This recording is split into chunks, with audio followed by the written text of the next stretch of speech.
تنسى الإعجاب والاشتراك في القناة.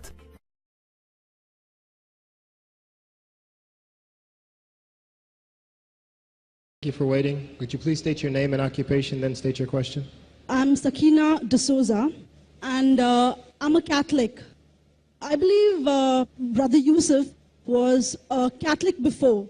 I would like to ask him the simple question. He was brought up like a Catholic, but what made him change?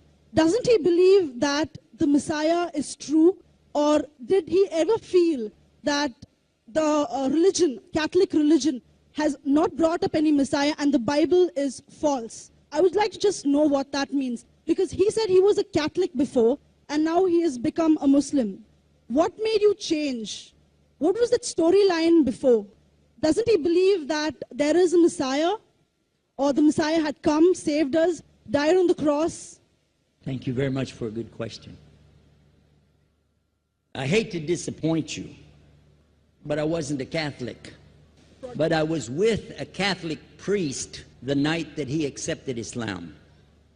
And I asked him these questions you asked me. Because after all, I was still a Christian, a preacher in Christianity, and I wanted to know why my best friend, a Catholic priest, had converted. That's a pretty weird thing. A Catholic priest is not like a regular preacher in the Protestant religion. A Catholic priest has given up everything.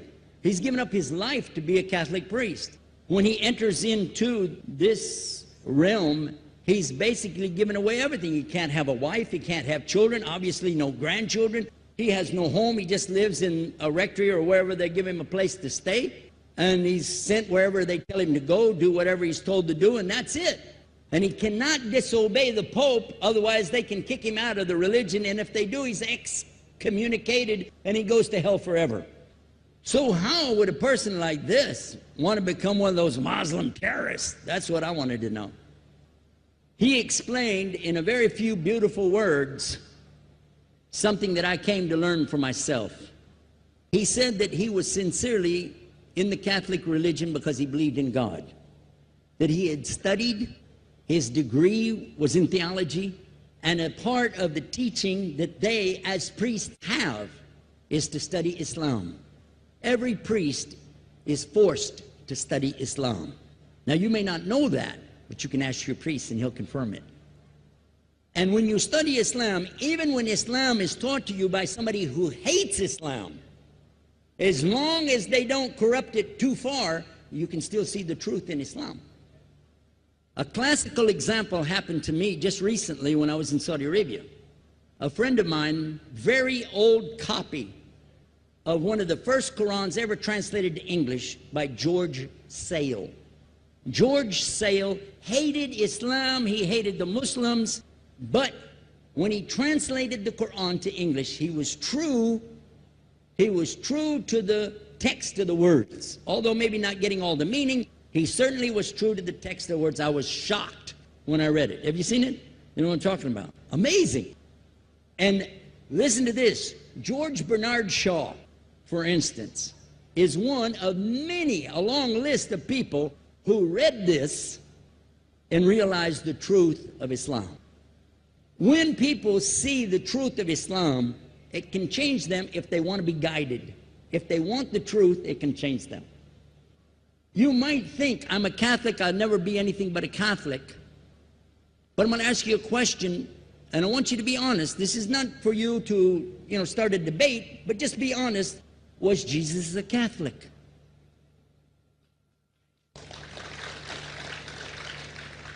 And it's not open to debate, so there's no point in opening that up, because you know and I know he wasn't. The Catholic Church was in business about 300 years before Jesus was born. It's on their website. Don't go like this. It's on their website. That's where I took it from. The Catholic Church was really started in Rome by Alexander the Great. Do you know what the word Catholic means? It means universal. It was the universal church for the Roman Empire. If you didn't join it, you could not be a Roman citizen. And it was opposed to the teachings of Judaism and opposed to the teachings of the early Christians for more than 200 and some years. And they were diametrically opposed to each other to the extent that it was the Romans killing the early Christians.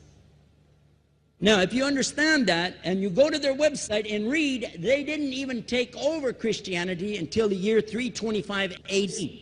And when they did, they changed a lot of things, again, referring to their own website. But if you want to check it in Britannica or Americana or grow your encyclopedias, go ahead and read about the Catholic Church.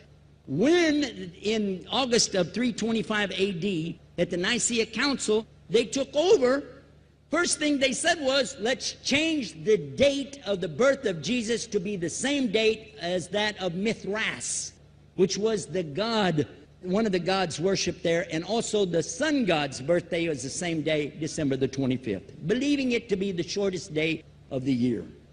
And Constantine was a sun worshiper of Sol Invictus. Go to the website, read it for yourself.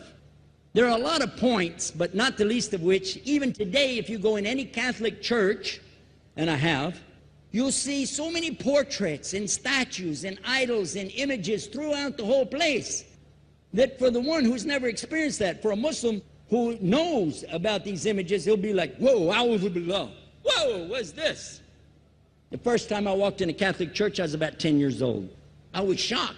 I was shocked at the idols and statues everywhere, because in the Protestant religion, we were brought up to believe that the second commandment was just as important as the first commandment. The first commandment in the Bible, in Exodus, is the same as the first commandment in the book of Deuteronomy. It says, I am the Lord your God that brought you out of the land of Egypt in the house of bondage. You know no other God beside me. Beside me there's no other gods. Thou shalt not have any other gods beside me. How many in this room agree with that commandment? Raise your hand. You notice the Muslims are raising their hand because it means Ashhadu la ilaha illallah. That's the first commandment for us as well. The second commandment you have clearly says, thou shalt not make any idol, any graven image of anything that creeps upon the earth, swims in the sea beneath, or flies in the air above. And I was sitting in a church one time, sitting there in the morning service, watching, the preacher talk, and, they go on and on and on, and sometimes you lose your train of thought. I was looking. Whoa! On the front of the podium, there was a fish. A fish. For the symbol, make you fishers of men. It had a fish. I said, whoa. Then I looked up above his head at the big stained glass window, and it had a dove, and he had the olive branch in his mouth. The dove is flying, the bird, I said, whoa. And then I look over here, and there's a cross with a man hanging on it. And I said, wow, they didn't miss a single one. They got them all. Something walking on the earth, something swimming in the sea beneath, something flying in the air above. So look at these two things. Clearly, the first two of the 10 commandments, bang, bang, boom. Because if you said God is more than one, where did you get it from? When Jesus is talking to his own companions and they ask him, what's the greatest commandment? Mark 12:29. Clear. The greatest commandment is to know, O Israel, the Lord your God is one God. And you have to love him with all your heart and all your mind and all your strength.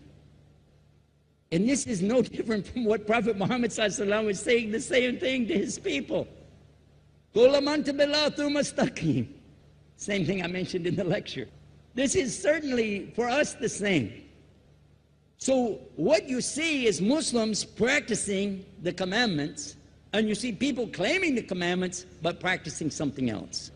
And I have seen more converts from the Catholic Church than any other of the many sects of Christianity, and especially from the nuns, priests, and even an archbishop. And all of them are better than me.